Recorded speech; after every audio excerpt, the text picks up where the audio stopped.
Good morning, नमस्कार। आरेख आरेख इंग्लिश में ग्राफ बोलते हैं। यह वीडियो हम गणित का कक्षा 7वीं और कक्षा 10वीं के लिए तैयार कर रहे हैं। कक्षा 10वीं हम इसलिए कह रहे हैं कि बिल्कुल सेम ऐसे ही प्रश्न को 10वीं में पढ़ने को मिलेंगे, ऐसे ही मिलेंगे ये। और ये प्रश्न हम जो लिए हम 7वीं से लिए हैं, लेकिन प्रश्न वैसे ही मिलता है उससे भी। मैंने और वीडियो जारी किया है, उसमें इस तरह के प्रश्न है कि मुझे जानकारी में है ये। इसलिए हम दोनों क्लास के लिए कह रहे हैं, क्योंकि ये आरेख तैयार करना प्रत्येक विद्यार्थी को मालूम होना चाहिए। कहते हैं 8वीं 9वीं 10वीं, अब हर क्लास के लिए लागू होता है ये, लेकिन फिर हम 7वीं और 10वीं कह रहे हैं। ग्राफ बनाने के लिए प्रत्येक विद्यार्थी को आना चाहिए। क्या प्रश्न है? मूलधन 800 रुपये का 10% प्रति वर्ष की दर से विभिन्न वर्षों की संगत साधारण ब्याज प्राप्त कर आरेख खींचिए। आरेख तैयार करना है। तो आरेख तैयार करना, इसके लिए कैसे हल करेंगे? हमें क्या क्या बातें दी गई है? मूलधन बराबर 800 रुपया, दर बराबर 10%, और समय बराबर हम लेंगे क्रमशः 1 2 3 4 इतने वर्षों को निकालेंगे हम, या चाहे 3 तक निकालेंगे, क्रमशः निकालते जाएंगे।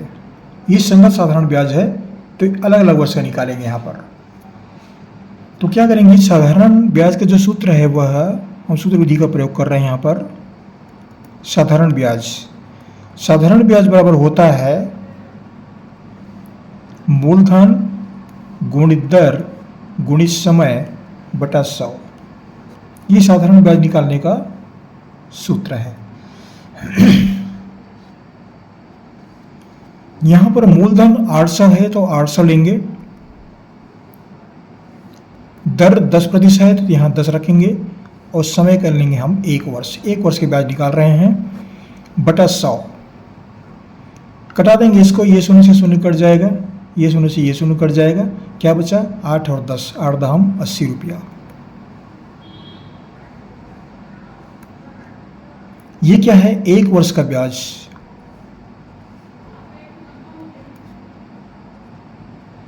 एक वर्ष का ब्याज बराबर 80 रुपया। अब हम 2 वर्ष के बाद निकालते हैं।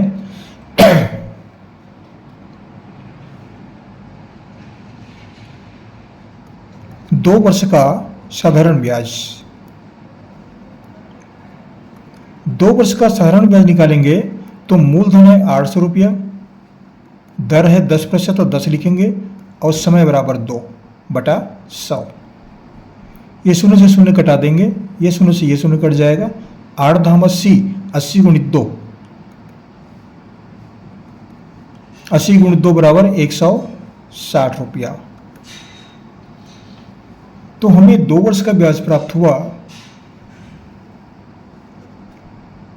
2 वर्ष का साधारण ब्याज बराबर 160 रुपया। अब तीसरे वर्ष का ब्याज निकालते हैं। 3 वर्ष का साधारण ब्याज।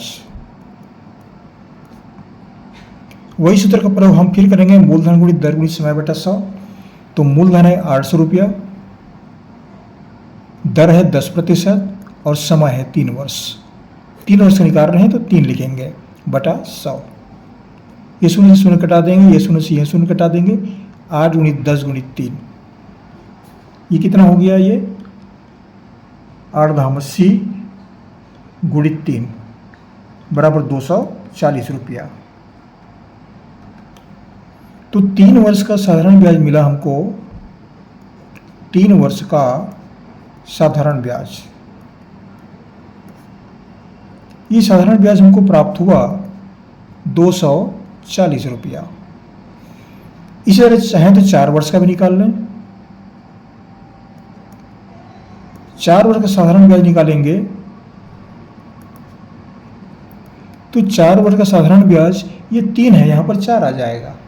कितना हो जाएगा? 4 अट्ठे 32। ये 3 है, 3 वर्ष है, 4 अट्ठे 32 बराबर 320 रुपया। आप चाहें तो 4 वर्ष के निकालने हैं, 5 का भी निकाल सकते हैं, लेकिन 4 पर्याप्त है। अब इसका हम ग्राफ तैयार करने के लिए क्या करेंगे, इस तरह की एक सारणी तैयार करते हैं।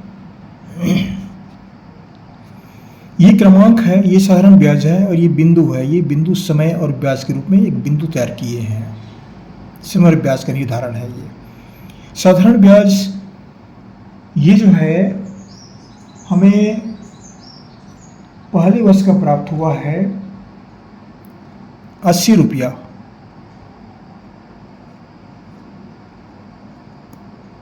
एक वर्ष का ब्याज है, तो ये बिंदु का निर्धारण होता है समय बराबर 1 वर्ष और ब्याज बराबर 80 रुपया। 1 और 80 इस तरह से लिखेंगे।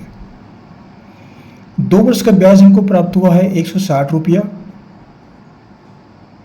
ये दूसरे वर्ष का है, तो इसका बिंदु जो तैयार करेंगे वह 2 और 160 होगा। तीसरे वर्ष का 240 रुपये ब्याज प्राप्त हुआ है, तो ये लिखेंगे 3 और 240। 3 क्या है, वर्ष है, और ये ब्याज है, साधारण ब्याज है। उसी तरह 4 वर्ष का जो ब्याज है वह 320 रुपया, तो यहां पर लिखेंगे हम 4 320। ये समय है और ये ब्याज है। इस तरह से एक सारणी तैयार करेंगे। सारणी तैयार करने के बाद में एक ग्राफ तैयार करते हैं। ग्राफ तैयार करेंगे तो वहाँ पर ग्राफ किस तरह तैयार करेंगे, हम पहले से बना कर रखें, नहीं समय बहुत लगता है इसमें। ये ग्राफ तैयार है। ग्राफ की थोड़ी सी विवेचना कर देता हूं मैं। ये मूल बिंदु है, इसके निर्देशांक 0 0 होते हैं। ये एक्स अक्ष है और ये ऊपर जो है ये वाई अक्ष है। ये एक्स एक्स डैश अक्ष, ये वाई वाई डैश अक्ष। इधर इसमें इस प्रश्न में ऋणात्मक मान की आवश्यकता नहीं पड़ती। ये ऋणात्मक क्षेत्र है, लेकिन इसके मान की आवश्यकता नहीं पड़ती। हम केवल इतने भाग का उपयोग करेंगे।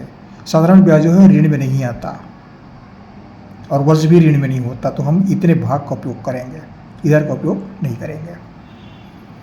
अब देखिए यहाँ पर ये धनात्मक क्षेत्र है, तो 1 2 3 4 5 ये वर्ष में है। ये वर्ष है, तो यहाँ पर ले रहे हैं हम समय वर्ष में। 1 वर्ष ये 0 है, तो 0 वर्ष, 1 वर्ष 2 वर्ष 3 वर्ष 4 वर्ष, ऐसा पढ़ेंगे इसको। अब यहाँ ऊपर में आते हैं हम, ये ब्याज का क्षेत्र है। ये इसमें हम ब्याज को लिए हैं, ब्याज रुपये में। तो ये जो बिंदु है यहाँ पर 60 रुपया, और दूसरे में हम लिए हैं ये 80 है। ये 80, यहाँ पर 160 रुपया, और इस बिंदु पर 240 रुपया। इस बिंदु पर लिए हैं 320 रुपया। ये ग्राफ तैयार होता है। अब इस ग्राफ में देखिए ये जो है रुपये में आ रहा है। आप चाहिए देखिए, इसमें 10-10 खंड है, प्रत्येक में 10 खंड। ये छोटे छोटे लेके दिख रहे हैं, ये 10-10 खंड है, ये भी 10-10 खंड है, ये भी 10-10 खंड है, प्रत्येक 10-10 खंड है।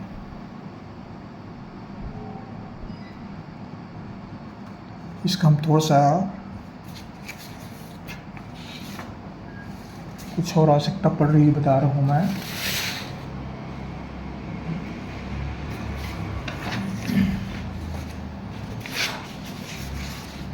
तो ढूंढना पड़ जाता है। तो हम इतने भाग उपयोग कर रहे हैं, धनात्मक मान का ही उपयोग कर रहे हैं। ये 10-10 खंड हैं, इसमें एक शख्स में 10 खंड बराबर, ये 10 छोटे खंड है।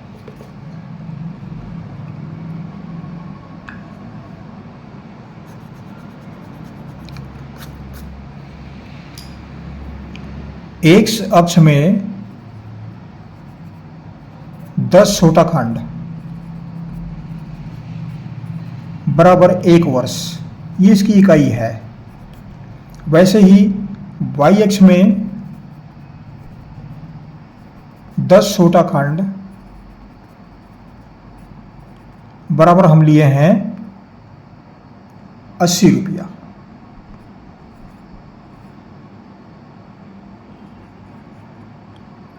ये 10 छोटा खंड का मान हम 80 रुपये लिए हैं। प्रत्येक में 10-10 खंड है, 10-10 भाग हैं ये।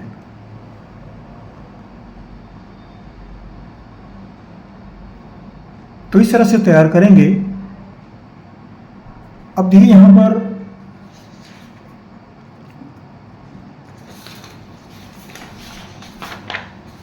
आवश्यकता पड़ रही मुझे,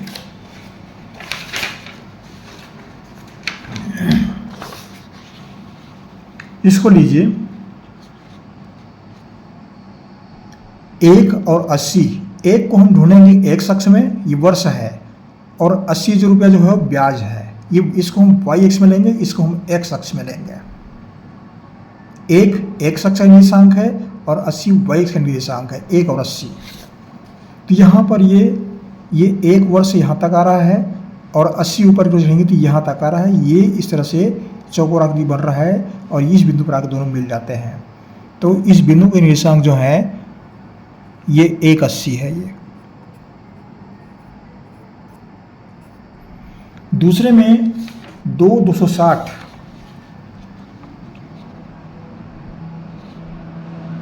इसको ले रहे हैं। 2 एक्स का निर्देशांक है, ये वर्ष है और ये ब्याज है। ये 2 160, तो ये 2 हुआ एक शख्स में, ये 2 है और 160 कहाँ पर है, ये लिखा हुआ 160 है। तो यहाँ पर ये बिंदु हो रहा है, दोनों मिल रहे हैं यहाँ पर चौकोर आकृति में। तो 2 160 ये एक्स अक्ष का है, ये वाई अक्ष का है। तीसरे में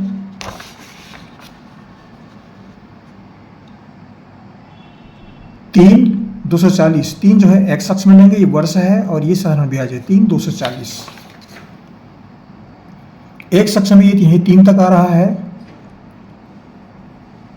ये 3 तक हुआ, ये वर्ष है और 240, तो 240 जो है यहाँ से ऊपर बढ़ते जाएंगे, यहाँ तक आ रहा है और ये दोनों मिलते जाएंगे, इस तरह से ऊपर जाएंगे, ये इस बिंदु पर आके मिल रहे हैं। इसकी निर्देशांक है 3 240। चौथे में लिए हैं 3 4 और 320 इसको ले रहे हैं। 4 जो है वो एक्स अक्ष निर्देशांक है और इसको हम वाई अक्ष में लेंगे, ये वर्ष है और ये ब्याज है। 4 एक अक्ष में तो यहाँ तक आ रहा है और वाई अक्ष में 320, तो ये ऊपर आगे बढ़ते जाएंगे तो यहाँ तक आ रहा है। तो ये बिंदु इस तरह से मिलते जाएंगे, ये चौथा वर्ष है, इस तरह से यहाँ पर आके मिलते हैं। तो इस बिंदु का निर्देशांक जो है वह 4 और 320 यहाँ पर स्थित है, यहाँ पर स्थित है। अब इसके बीच में हम एक ग्राफ तैयार करते हैं, रेखा खींचते हैं।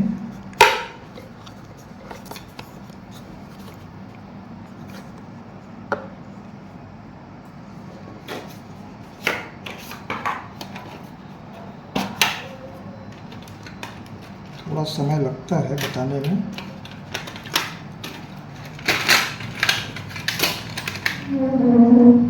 यहाँ पर एक रेखा खींचते हैं तो ये सही बिंदुएं एक जगह एक लाइन में आकर के मिल जाते हैं। ये